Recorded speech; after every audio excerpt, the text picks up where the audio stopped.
So Yeah, after, that's yeah, all. so after a few years, you guys put up your first EP, right? Mm-hmm. Yeah, that was 2004, Human Chaos.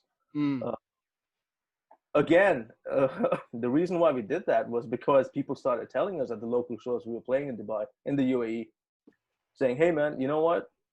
Why don't you guys put out an album?" And it was not a band thought process.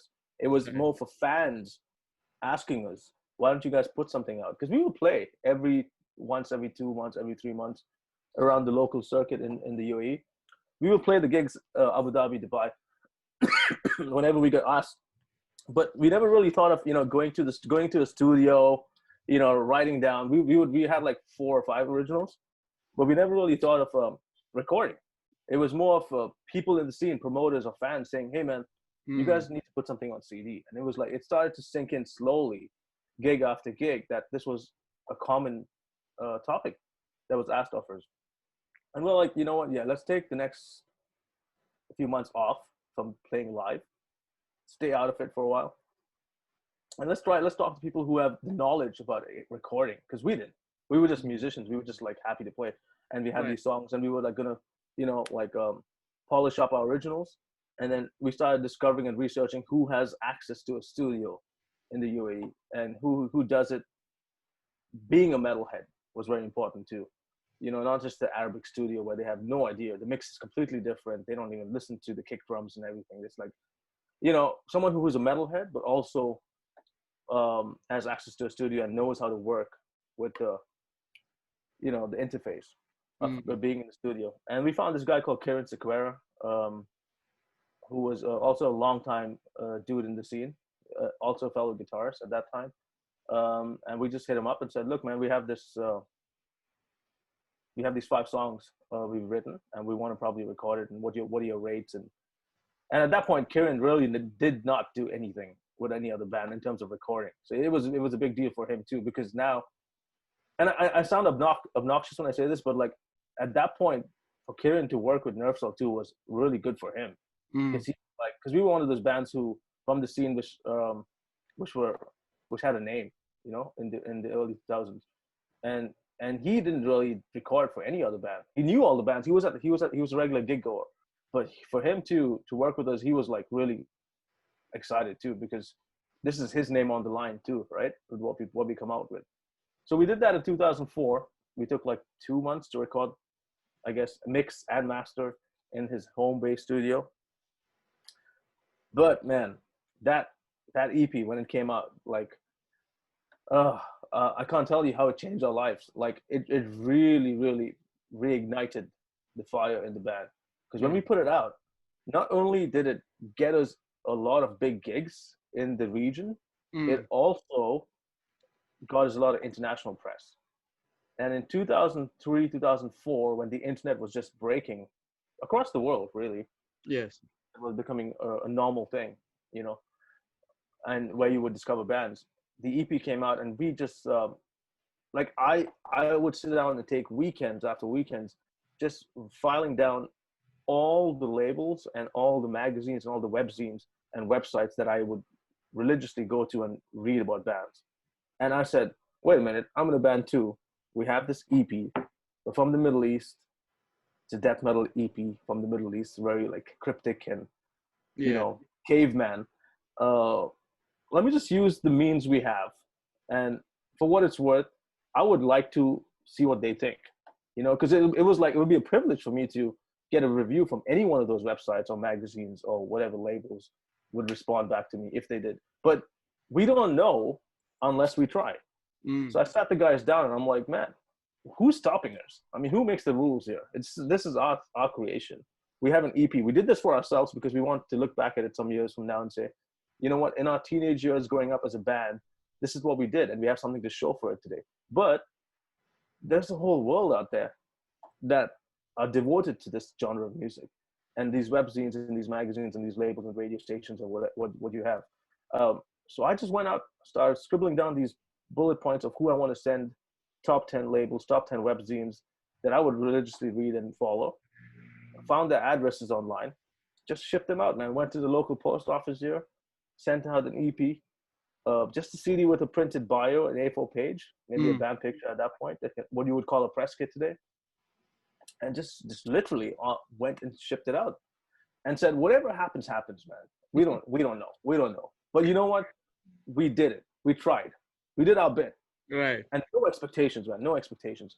But what happened months after that, like 3 months into that, people started checking us out. People started dropping us lines. We had a MySpace at that time. We were the only band in Dubai who had an actual website for the band, nervecell.net. No Right. other band in the region, I would say, even invested into what was $20 to $15 a year to have a domain. We did that because we were just like, we studied. We were educated dudes, man. Mm. Yeah. We went to university. We graduated and stuff, and we were like, let's. Oh, we were actually studying while the EP was being recorded. To be honest, we were halfway through our university degrees, so we applied all that we were learning, all the IT skills, all the management skills, all the business skills, Mm. into what would go into being a band as well, which goes hand in hand, really. And we just used our knowledge. We just experimented, sent those press kits out, and the amount of amazing reviews we got was so positive, man. It really, really inspired us. Like it blew us away, if anything. Uh, and again, like those first two gigs that hit me. I saw the signs, man, and Mm. these reviews came totally unbiased reviews. They don't know us. They don't have to sugarcoat anything. They really liked the EP, and then for the time we were in 2004, putting out a death metal record that came out from the United Arab Emirates. It just sounded like really weird. But these journalists and stuff really got on that shit. We were independent. We were not signed to a label, nothing. We didn't Right. have a management. We didn't have a publicist. We didn't have a booking agent, nothing. We had to literally learn the ropes, and I still do it till today, man. I still, from this house, I still, learn the ropes and travel and network and do it myself, because that's the only way I know. I've learned one thing in life. It's that no one will fight for your creation or your baby that you've Right. invented as much as you. There's no one who'll do that, because whether they're financially invested in it or Mm. passionate enough, they won't be as passionate enough or have the willpower as much as you would. you know Right. i Right. just i just never had this approach to rely on anyone. I just never had it, because not that I didn't believe people would work behind it or are hard fighters to work behind it. It's just that I just knew that they would never do a good job as much as I would, like, passionately lose sleep over. You know what I mean? So from the day one, man, I've always been, pushing this myself, and with zero expectations.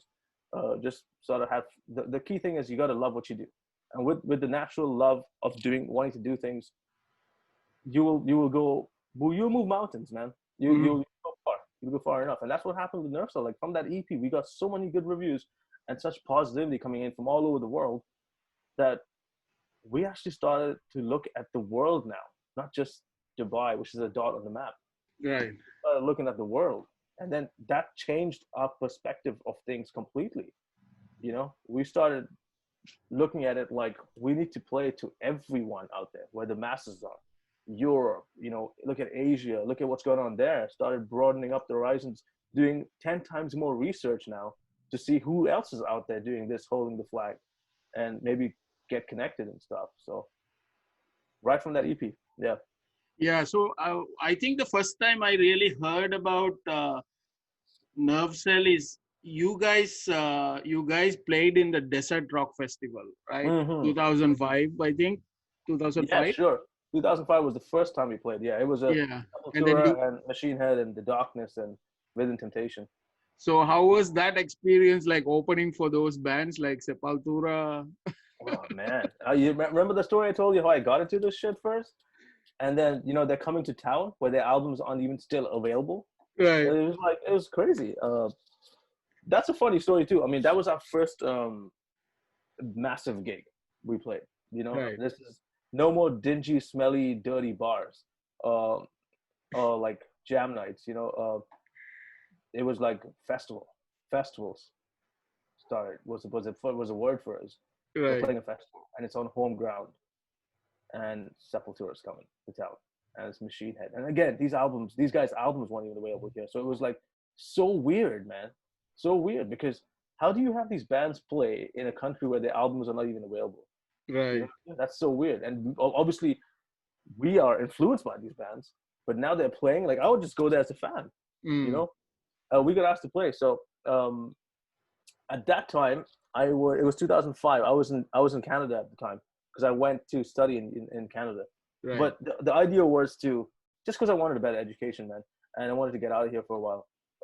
But Nerfcell was always in the picture. We had a plan where I would come back every summer from Canada, and we would play the shows. We would line up the shows there because we were still a local band, right? Mm. We never played internationally in 2005. We only had an EP out a year before that in 2004. So I went to university, and we got this call for the Dubai Desert Rock gig. It was 2005, and they told us like, yeah, you guys want to play because we're having this festival, and we want some local representation too. And we have your EP, Human Chaos, again, another success story with the EP. If we Mm. didn't put that out, we probably wouldn't play that show. Right. It was like meant to be, and it was only a year old. So the promoters somehow got a hold of that EP. We didn't know who they were. They were two Armenian sisters, Lara and Jackie, who run CSM, this company, who started Dubai Desert Rock Festival. Right. They somehow got a hold of that EP, contacted us because on the EP there's contact information and email and stuff. We got that email, and man, I was in Canada, dude. I saw that they want us to play. I left Canada, bro. I left an entire semester. I left an entire semester just to play this one gig, and I have to plug in my parents here because like when I got that email, I spoke to Rami and James, and they actually called me. And we were kids, man. We didn't have money. We had pocket money, right? So whatever we would save up for food or the necessities. Rami called me with James on the side, and he's like, "Bro, check your email. We have this gig to play with Sepultura in Dubai." I was like, "What?" It's like, "No way. Are they? How are they even coming?" And he's like, "Dude, I can't talk right now. I don't have enough credit because we were kids, man." He's like, "Check your email." I was like, "Yeah, I'm gonna get on it right away." So I went to my room. I used to live in the dorms there. Logged onto my laptop, checked it out. Couldn't believe it. Almost fell off my chair, and I just said, "Well, fuck it. I'm doing it. Doesn't matter." It was like 2 months in advance what we had to know. We had to come in and play the show. And I was just about starting the Jan semester, and I knew right then, man. I was like, man, I got to call my parents and tell them I'm skipping this semester. I can't. I mean, I would probably miss 2 weeks just to rehearse and get there. Mm. But if I'm gonna come there all the way, I'm not gonna run back to Canada and try and play catch up with my courses and stuff. I was like, fuck it, I'm taking the semester off. I'll come back in the summer and catch up with all the courses I missed and do a summer courses, which are really faster ways to finishing credits and stuff, because in the summer they cram it all in. So I was like, that's the deal. I'm gonna negotiate with my folks and say, hey mom, how you guys doing and stuff. Anyway, there's this gig. It's a very important one. It's a life-changing event for me. And my parents are very cool. They know how much I love this shit, man. Right. I'm very fortunate to have a family who supports my musical journey. And this is the truth. My parents knew who Sepultura were because they were scared all their life, walking into my room, hearing fucking Desperate Cry or Rise and Chaos AD and all of those songs. Right. When they would open they would see Sepultura posters on my wall, so they knew who the band were, very well. They knew who Machine Head were. They knew Pantera were, and I told them, hey, you gotta understand, this is a big deal. Like, Right. they're coming to town, and we are asked to play. So I was like, I'm coming home. I kind of have to do this. And they're like, okay, are you sure? Are you sure you know what you're doing? And what are you gonna do about university? I was like, I'm not gonna drop out. I'm gonna come back. I'm gonna finish up. But let me just do this show. Right. Yeah. And my parents, as cool as they were, obviously agreed. I was on the next flight back. Told the guys, book the jam room, man. I'm coming back. We're gonna get into action. And yeah, practiced those 5 songs in the EP to death. Played it. That we only had a 30-minute slot anyway. It didn't really matter. We could have played for 5 minutes. But it was important to be part of that because that was a turning point in the UAE or the Middle East metal scene, I would say, because Desert Rock was like what the Wacken is for the Middle East. You know, people Mm. from Lebanon, Iran, Syria, Jordan, Kuwait, um, Bahrain, Oman came over. You know, they would travel for this. It was a big deal, man. And for us to get that call, for us to put that EP out around that time, a year before that, everything was kind of aligned, man. Everything was aligned, and again, like when I look back at all these things, it was beautiful how it all came into form. So, Actually, that festival kind of opened up Middle East, right, to the world. oh yeah, oh yeah. Yeah, like I said, it was like the Wacken, man, of the Middle East. Everyone from the neighboring countries would show up, and everyone from even there was after the fourth or fifth edition, you would see people coming in from Europe as well for the festival. So yeah, it definitely opened eyes in the metal community to the Middle East for metal. A lot of bands wanted to play there, man. A lot of bands wanted to play there. It was a new territory for a lot of bands who were doing this for 20 plus years in their career and haven't played here before. It opened up metal as a source of putting the Middle East on the map Mm. for metal. The Dubai Desert Rock, and all credit to Lara and Jackie, man. I don't know if they're ever gonna watch this. What do you call it? Is this a podcast or Yeah, vlog? podcast. Yeah, I don't know if they're gonna watch this podcast, but man, Yeah. I always give them credit, man. They turned my life around as a metalhead, as a fan. They definitely gave Nervecell their initial feel for what was to come in terms of playing biggest stages. Right. And while I'm talking about them, I should also say that 2 years after that, in 2007, they asked the managers as well as a band, as a company. They asked the managers, yeah.